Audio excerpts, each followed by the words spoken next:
Hello दोस्तों, GK by Pawan sir YouTube channel पे आपका एक बार फिर से स्वागत है। उम्मीद करता हूँ कि सारे दोस्त बहुत अच्छे हैं। और दोस्तों, आज का जो अपनी क्लास है ये रहेगी भूकंप टॉपिक से रहेगी। भूकंप के बारे में पढ़ेंगे। और ये क्लास आप चाहे कोई भी एग्जाम दे रहे हो, चाहे सीईटी का एग्जाम दे रहे हो, चाहे आप एचएसएससी का एग्जाम दे रहे हो, चाहे हरियाणा पुलिस, ग्राम सचिव, एयरफोर्स, नेवी, आर्मी, जो भी एग्जाम दे रहे हो उन सभी एग्जाम के लिए क्लास इंपॉर्टेंट रहेगी। तो चलिए दोस्तों, इस क्लास को शुरू करते हैं। सबसे पहले भूकंप का अर्थ क्या होता है, भूकंप कहते किसे हैं? तो पृथ्वी की आंतरिक संरचना में किसी कारणवश हलचल होना भूकंप कहलाता है। अब ये जो हमारी अर्थ है, ये हमारी अर्थ है, इस प्रकार से इसके ऊपर पौधे वगैरह वगैरह लगे हुए हैं, जितने भी पशु पक्षी हैं सारे यहीं पे रहते हैं। अब इस पृथ्वी की संरचना में हिलना या किसी भी प्रकार से कोई भी हलचल होना भूकंप कहलाता है। अब आपके एग्जाम में मोस्ट इंपोर्टेंट क्वेश्चन रहता है, भूकंप का अध्ययन क्या कहलाता है? तो भूकंप के अध्ययन को सिस्मोलॉजी कहते हैं। कभी भी क्वेश्चन है, भूकंप का अध्ययन क्या कहलाता है? सिस्मोलॉजी कहलाता है। तो आगे बात करते हैं नेक्स्ट, रिएक्टर स्केल। अब भूकंप के प्रभाव हुआ उसकी तीव्रता को मापने वाला यंत्र रिएक्टर स्केल कहलाता है। आपके एग्जाम में पूछ लेंगे भूकंप की तीव्रता मापने वाला यंत्र क्या कहलाता है, तो आपको पता होना चाहिए रिएक्टर स्केल। इसकी खोज अमेरिकी वैज्ञानिक चार्ल्स रिकेट के द्वारा 1935 में की गई थी। कभी भी क्यों सुना है, रिएक्टर स्केल की खोज कब हुई? 1935 में। किसके द्वारा की गई? चार्ल्स रिएक्टर के द्वारा। रिएक्टर स्केल भूकंप 0 से 9 तक के बिंदु में मापा जाता है। भूकंप को जो मापा जाता है वो 0 से लेकर 9 तक मापा जाता है।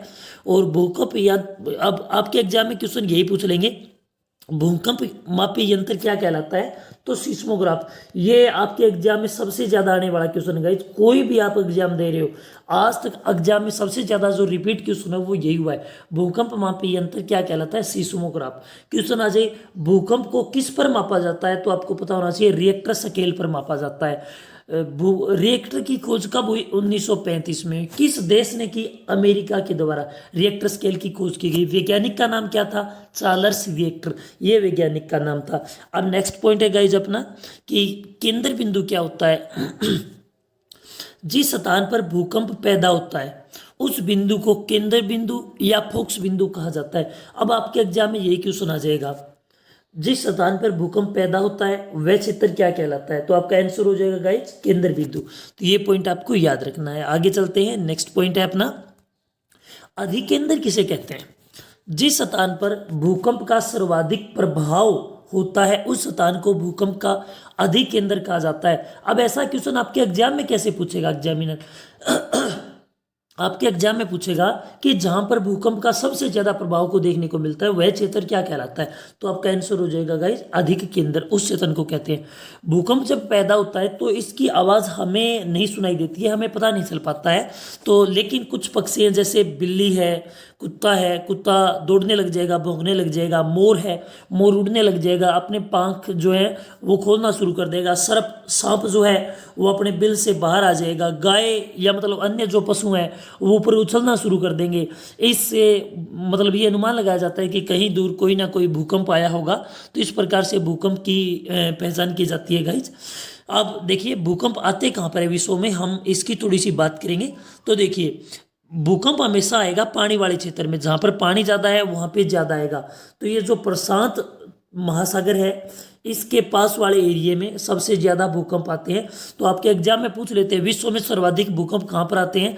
तो परी प्रशांत मेखला, परी प्रशांत मेखला वो क्षेत्र है जहाँ पर दुनिया में सबसे ज़्यादा भूकंप आते हैं। मैं देश की बात करूँ तो जापान, जापान ऐसा देश है जहाँ पर सबसे ज़्यादा भूकंप आते हैं। और इसके बाद में आता है इंडोनेशिया, दुनिया में सबसे ज़्यादा भूकंप जापान व इंडोनेशिया में आते हैं। और जापान और इंडोनेशिया के अंदर लोग भूकंप से बचने के लिए काठ के मकानों में रहते हैं। पूछ सकते हैं किस देश में लकड़ी के मकान बनाए जाते हैं? जापान व इंडोनेशिया, इन दो देशों के अंदर लकड़ी के मकान बनाए जाते हैं। और मैं भारत की बात करूं तो थोड़ा सा आपको यहाँ पे जूम करके दिखाऊंगा कि यहाँ पे अपना गुजरात वाला क्षेत्र आ जाता है। ये समुंदर से सटा हुआ एरिया है अपना। तो इस क्षेत्र के अंदर यहाँ पे भूकंप काफ़ी ज़्यादा आते हैं, क्योंकि पानी जो है वो ज़मीन से टच होता है, तो वो रिस कर छोटे छिद्रों के माध्यम से ज़मीन के नीचे तक पहुँच जाता है, और ज़मीन नीचे से बहुत ज़्यादा गर्म है, भूगर्भ जो है वो गर्म है, और जब पानी नीचे पहुँचेगा तो वो भाप बन के बाहर की ओर धक्का लगाएगा, उसी से भूकंप आते हैं। तो गुजरात वाले एरिया में काफ़ी ज़्यादा आते हैं, भुज जो एरिया है अपना, यहाँ पर काफ़ी ज़्यादा भूकंप देखने को मिलते हैं। नेक्स्ट है भूकंप की उत्पत्ति के कारण। भाई किस किस कारण से भूकंप आता है, तो हम इसके बारे में डिस्कस करते हैं। पहाड़ी के हिस्से का भूस्खलन के माध्यम से नीचे गिर जाना। पहाड़ी एरिया के अंदर जब बारिश बहुत ज़्यादा होती है तो वहाँ पर भूस्खलन होता है, और जब पहाड़ी का मोटा हिस्सा टूटकर नीचे गिरता है तो इससे धरती जो हमारी इस प्रकार से अनेक प्लेटों से मिलकर बनी होती है, इस प्रकार की प्लेटों से, तो ये प्लेटें ये हिलना शुरू कर देती है, इससे भूकंप आ जाता है। दूसरा है भूमि के किसी हिस्से पर बांध का निर्माण करना। यदि हम किसी हिस्से पर बांध बना देंगे तो वहाँ पर भी भूकंप आएंगे। जैसे हमने टिहरी बांध बनाया, तो यहाँ पर एक व्यक्ति था सुंदरलाल बहुगुणा, उसने बहुत ज़्यादा विरोध किया था कि यहाँ पर बांध मत बनाओ, इससे भूकंप आएंगे। और आपको पता ही होगा कि 1967 के अंदर महाराष्ट्र के अंदर गोदावरी नदी के पास एक सहायक नदी है कोयना नदी, उस कोयना नदी के ऊपर 1967 में एक भूकंप आया था, तो वो कोयना बांध की वजह से आया था। तो बड़ा बांध बनाने से भी भूकंप आते हैं। परमाणु परीक्षण, जब किसी स्थान पर परमाणु परीक्षण किया जाता है तो वहाँ पे बहुत बड़े स्तर पे भूकंप आने की संभावना रहती है। जिस स्थान पर सतलीय क्षेत्र का अधिकतम हिस्सा पानी से घिरा होता है वहां पर रिस्क पानी के भूगर्भ में पहुंचने से भी अधिकतम भूकंप पैदा होते हैं। ये मोस्ट इंपॉर्टेंट पॉइंट है दोस्तों आपके सामने। इसका जीता जागता जो एग्जाम्पल है वो है गुजरात। गुजरात के अंदर हर 30 साल के बाद में एक भूकंप आता है। आपको याद होगा 2001 का जो भुज के अंदर भूकंप आया था, जिसके अंदर लगभग 50,000 लोग मारे गए थे। तो बात करें जहाँ पर पानी ज़्यादा होगा और भूमि कम होगी वहाँ पर भूकंप आएगा ही आएगा। नेक्स्ट, जापान और इंडोनेशिया में सर्वाधिक भूकंप आते हैं गाइज, ये बात मैंने अभी आपको बता दी है। इससे बचने के लिए यहाँ पे लोग लकड़ी के मकान बना के रहते हैं। भूकंप के दौरान भूगर्भ में 3 प्रकार की तरंगे पैदा होती है। देखते हैं वो 3 प्रकार की तरंगे कौन सी हैं। सबसे पहले होती है प्राथमिक तरंगे। इन तरंगों की गति सर्वाधिक होती है। ये तरंग 8 किलोमीटर प्रति सेकंड की गति से चलती है। मतलब 1 सेकंड में ये तरंग जमीन के नीचे नीचे 8 किलोमीटर तक पहुंच जाती है। कई बार ये किरणें सतलीय क्षेत्र में पैदा होकर जलीय क्षेत्र में भी पहुंच जाती है। मतलब सतल से जल समुद्र तक भी पहुंच जाती है। ये किरणें ध्वनि की गति के समान आगे बढ़ती है। ये मोस्ट इंपोर्टेंट क्वेश्चन है गाइस, बार बार एग्जाम में क्वेश्चन आता है कि भूकंप की कौन सी तरंगे ध्वनि की गति के समान आगे बढ़ती है। तो इसका आपका आंसर हो जाएगा प्राथमिक तरंगे। तो ये क्वेश्चन आता है दोस्तों, आपको इसके बारे में पता होना चाहिए। नेक्स्ट जो वेव है द्वितीयक तरंगे या सेकंड वेव, इंग्लिश में बोलते हैं सेकंड वेव। तो इन तरंगों की अनुप्रस्थ तरंगे भी कहते हैं। इनका एक अन्य नाम है, आपसे पूछ सकते हैं द्वितीयक तरंगों को अन्य किस नाम से जाना जाता है? अनुप्रस्थ तरंगे। ये तरंगे 4 किलोमीटर प्रति सेकंड की गति से चलती है। मतलब 1 सेकंड में 4 किलोमीटर दूर पहुंच जाएगी, किसी को संभलने का भी मौका नहीं देती है। ये ऐसी किरणें जो ये ठोस माध्यम तक ही सीमित रहती हैं, ये जल के अंदर नहीं जा पाती है, ये ठोस के अंदर ही रह जाती है। अब तीसरे प्रकार की जो किरण है उसकी बात करते हैं, एल अथवा धरातलीय तरंगे। इंग्लिश में हम इसको बोल सकते हैं लैंड वेव। ठीक है, अब इसमें क्या होता है, ये तरंगे पृथ्वी पर विनाश लेकर आती है। मोस्ट इंपोर्टेंट क्वेश्चन है गाइस, आपसे पूछ लेंगे पृथ्वी पर कौन सी तरंगे विनाश लेकर आती है? तो धरातलीय तरंगे। ये धरती को सबसे ज्यादा नुकसान पहुंचाती है, इससे जान माल का नुकसान होता है। बिल्डिंग जो है वो टूट जाती है, नीचे गिर जाती हैं, लोग इसके नीचे दब के मर जाते हैं। तो आपसे पूछ सकते हैं कौन सी तरंगे, कौन सी अपनी भूकंपीय तरंगे जमीन के ऊपर विनाश लेकर आती है जिससे जान माल का नुकसान होता है? तो आपका हो जाएगा धरातलीय तरंगे या लैंड वेव या एल तरंगे। ठीक है, इन तरंगों की चाल 1 किलोमीटर से 3 किलोमीटर प्रति सेकंड होती हैं। ये तरंगे चलती हैं तो 1 सेकंड के अंदर 1 से 3 किलोमीटर तक पहुंच जाती है और जान माल का बहुत ज़्यादा नुकसान करती है ये तरंगे। जो अभी हाल ही में आपको पता है कि 2020 के लास्ट में अफगानिस्तान और पाकिस्तान में जो तरंगे आई थी उससे काफ़ी ज़्यादा नुकसान हुआ था। मैं आपको इसकी एक इमेज भी दिखाऊंगा। और विश्व में सबसे बड़ी सुनामी 2004 में आई थी, जिसका प्रभाव संपूर्ण विश्व में देखने को ले गया था। सुनामी की बात करें तो समुद्र के अंदर धरती का हिलना, समुद्र के अंदर धरती का हिलना सुनामी कहलाता है। 2004 के अंदर हिंद महासागर के अंदर, प्रशांत महासागर के अंदर ये देखने को मिली थी और इससे इतना नुकसान हुआ था कि जो समुद्र का पानी है वो बाहर अपने ज़मीन के ऊपर आना शुरू हो गया था। गुजरात के अंदर भी आ गया था, जहाँ पर एक बांध बना दिया गया था, जिस बांध का नाम है अल्लाह रखा, जो कच्छ वाले क्षेत्र में है। तो ये होती है एल तरंगे गाइज, ये आप तस्वीर देख सकते हो। जब एल तरंगे आती है मतलब धरातलीय वेव आती है तो जो सड़कें हैं वो बीच से फट जाती हैं और बहुत ज़्यादा नुकसान होता है। देखिए किस प्रकार से ये जो सड़क है ये बीच से फट गई है, कितनी बड़ी दरार आ गई है। ये दरारें इतनी बड़ी होती है कि इसके अंदर गाड़ियों की गाड़ियाँ समा जाती है गाइस।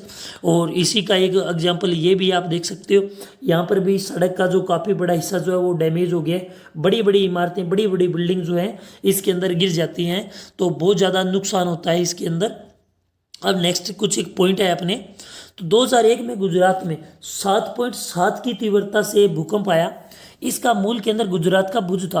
आपसे पूछ सकते हैं 2001 में आए गुजरात का मूल केंद्र क्या था, तो इसका हो जाएगा भुज। 26 जनवरी का दिन था ये। 26 जनवरी को धरती हिली थी दोपहर को 1 बजे और ये 2 मिनट तक धरती हिलती रही थी। इससे बड़ी बड़ी इमारतें वो ढह गई थी और 50,000 के समथिंग इसके अंदर लोग मारे गए थे। बहुत ज़्यादा नुकसान हुआ था इस भूकंप के अंदर।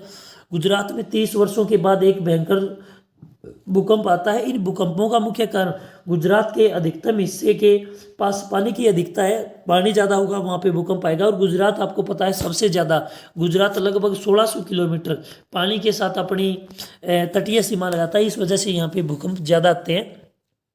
1967 में महाराष्ट्र में भूकंप आया। इसका मुख्य कारण यहाँ पर बना कोयना बांध था।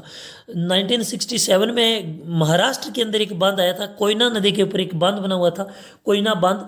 तो आपसे ये भी पूछ सकते हैं कि 1967 में महाराष्ट्र में भूकंप का कारण कौन सा बांध रहा था, तो ये रहा था कोयना बांध। और ये किस नदी पर बना हुआ है, तो ये कोयना नदी के ऊपर बना हुआ है। तो ये अपना भूकंप का टॉपिक है गाइज। इस प्रकार से बहुत सारे क्वेश्चन भूकंप के टॉपिक से रह जाते हैं।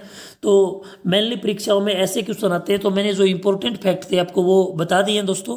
तो आज की ये क्लास आपको कैसी लगी आप मुझे कमेंट करके इसके बारे में ज़रूर बताना। और आपको यदि ये क्लास अच्छी लगी है तो ये आपका जो चैनल है, आपका अपना चैनल है जीके बाई पवन सर, इस चैनल को आप सब्सक्राइब करें ताकि आने वाले टाइम में आपको नेक्स्ट वीडियो भी मिल पाए। गाइज मैं जो नेक्स्ट तीसरी वीडियो आपके लिए लेके आ रहा हूँ वो मैं जो 2 टॉपिक करवाए मैंने आपको, एक तो ज्वालामुखी करवाया है और दूसरा टॉपिक मैंने आपको करवाया है भूकंप।